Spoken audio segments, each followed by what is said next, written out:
அடுத்த Sai Chitra social talk நிகழ்ச்சியிலே பங்கு பெறுகின்ற விருந்தினர் துப்பறியும் நிபுணரான வி குலோத்தங்க சோழன்.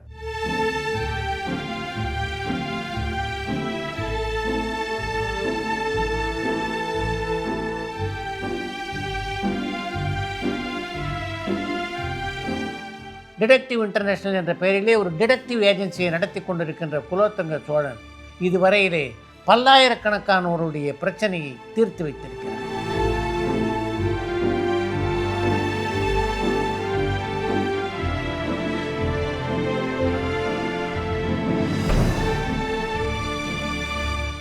அரசியல்வாதிகள், திரைப்பட கலைஞர்கள், தொழில் பிரமுகர்கள் என்று பலரும் இவரோடு தொடர்பிலே இருக்கிறார்கள்.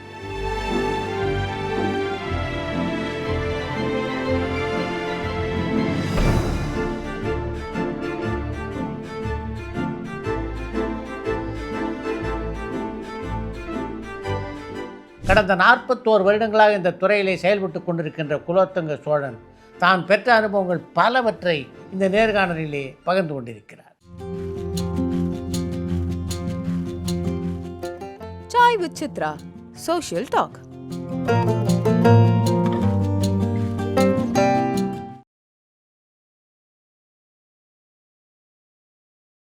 நீங்கள் இந்த நிறுவனத்தை தொடங்கின போது இது மாதிரி வேற நிறுவனங்கள் இருந்ததா சென்னையில்? ஒன்றுமே கிடையாது. இல்லை, நீங்கள் தான் ஃபோர்மோஸ்ட். நீங்கள் தான் டிடெக்டிவ்ன்ற அமைச்சது இந்தியாவிலே முதல்ல நான் தான். டிடெக்டிவ் இன்டர்நேஷ்னல் பேர் வச்சது நான் தான். அன்னையிலேருந்து இன்னை வரைக்கும் அதே பேர் தான். அதனால் உங்களை நம்பி உங்ககிட்ட முதல்ல யார் ஒரு கேஸ் ஒப்படைச்சாங்க? கேஸு இந்த மாதிரி ஒரு கம்பெனியில் ஒரு பையன் இருக்கான், அவனை பற்றி நீங்கள் கண்டுபிடிச்சி. அவன் ஒரு அசிஸ்டன்ட் இன்ஜினியர். அந்த பையன் யார், அவன் என்ன பண்ணுறான், கொஞ்சம் கண்டுபிடிங்கிற அளவுக்கு சொல்லும்போது அவர் அவனை வேவு பற்றி பார்க்குறப்ப அவன் ஒரு ரூமில்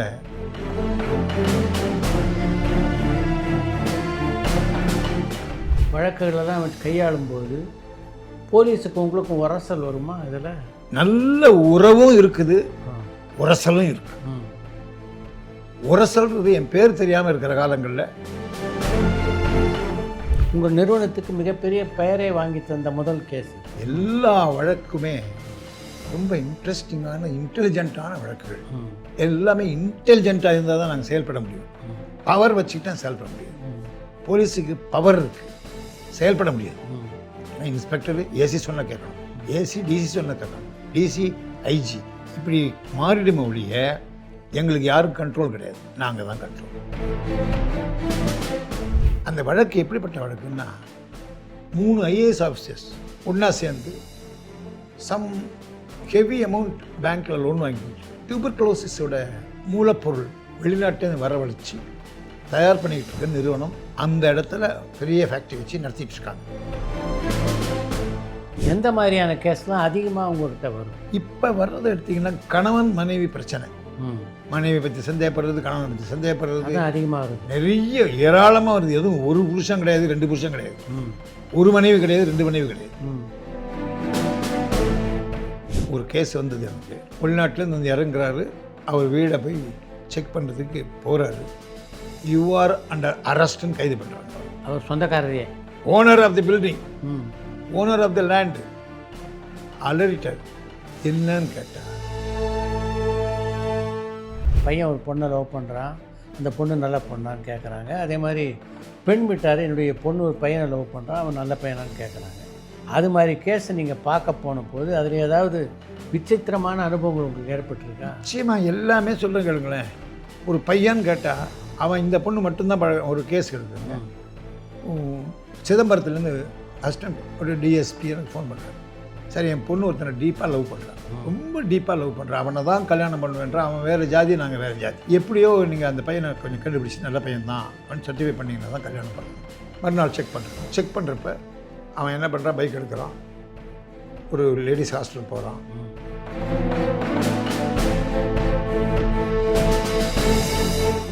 அமெரிக்கா மாப்பிள்ளைன்னு சொல்லி ஒரு பேங்க்கோட ஜென்ரல் மேனேஜர் கிட்டத்தட்ட ஃப்ரம் crores ஆஃப் ருபீஸ் செலவு பண்ணி கல்யாணம் பண்ண 3வது மாதமே மாப்பிள்ளை அமெரிக்கா போயிட்டு இந்த பொண்ணுக்கு இதெல்லாம் அனுப்பி நான் அழைச்சிக்கிறேன்னு சொல்லிட்டு போனவன் தான். பொண்ணோட அப்பா என்கிட்ட வர்றார், மாப்பிள்ளை காணோம் சார், கண்டுபிடிச்சி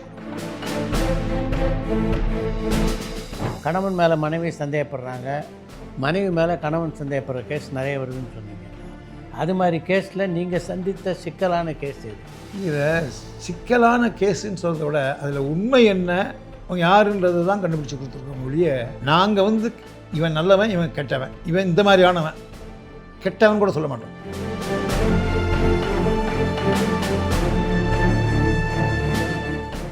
ஒரு வழக்கை நான் உங்ககிட்ட ஒப்படைச்சேன்னா அதை பற்றி கண்டுபிடிக்கிறதுக்கு சாதாரணமாக எத்தனை நாட்கள் எடுத்துக்கோங்க? நார்மலாக எல்லா கேஸுக்கும் 1 மந்த், 1 மாதம், 30 நாள் 40 நாள் எடுத்துக்கோங்க, 20 நாள் எடுத்துக்கோங்க. எல்லாமே அவங்கவுங்க கொடுக்குற ஃபைனான்ஸை பொறுத்தது, அவங்கவுங்க கொடுக்குற அவசரத்தை பொறுத்தது, எல்லாமே செய்வோம். ஒரு வாரத்துலேயும் பண்ணியிருக்கோம். எனக்கு ஹெல்ப்பாக இருந்தது சாருஹாசன், கமல்ஹாசனோட பிரதர். எனக்கு அடிக்கடி வீட்டுக்கு வருவார், போவார். எனக்கு அவரும் நானும் தான் அந்த வீட்டுக்கு போகிறோம். எப்படி காணா போனோம், எப்போ போனோம், என்ன பண்ணோம் போகிறோம். அப்போ வந்து எனக்கு ஒரு தகவல் வருது, ஜெயராமன். மொத்தம் எத்தனை கேஸ் இது வரைக்கும் பார்த்துருக்கீங்க மேடம்? கிட்டத்தட்ட ஒரு 2 லட்சத்துக்கு மேலே, 2 லட்சத்துக்கு மேலே. அப்பா, கம்மி. 1.5 லட்சம் திருமணங்கள் மட்டும் பண்ணியிருக்கேன். அதை விட கூட தான் பண்ணியிருக்கேன். எனக்கு கணக்கு வச்சு நாங்கள் எடுக்கலை. இது எங்களுக்கு உங்கள்கிட்ட வர்ற புகாரினுடைய அடிப்படையில் எந்த மாதிரியான குற்றங்கள் இப்போ அதிகரிச்சிருக்கு அப்படின்னு நினைக்கிறீங்க நீங்கள்? பார்த்தீங்கன்னா ஃபேமிலி ப்ராப்ளம் தான் நிறைய வருது, அதிகரிச்சு நிறைய வருது. ப்ராப்பர்ட்டி மேட்டர் நிறைய டிஸ்பியூட் நிறைய வருது. ப்ராப்பர்ட்டி, என் ப்ராப்பர்ட்டி அவன் எடுத்துட்டான், இந்த ப்ராப்பர்ட்டி எடுத்துட்டான். பார்த்தீங்கன்னா இன்றைக்கி அதனால தான் திரையுலகத்துலேருந்து நிறைய பேர் உங்ககிட்ட அனுப்புவாங்களா? ரஜினிகாந்த் என் கிளைண்ட் தானே. அப்படியா?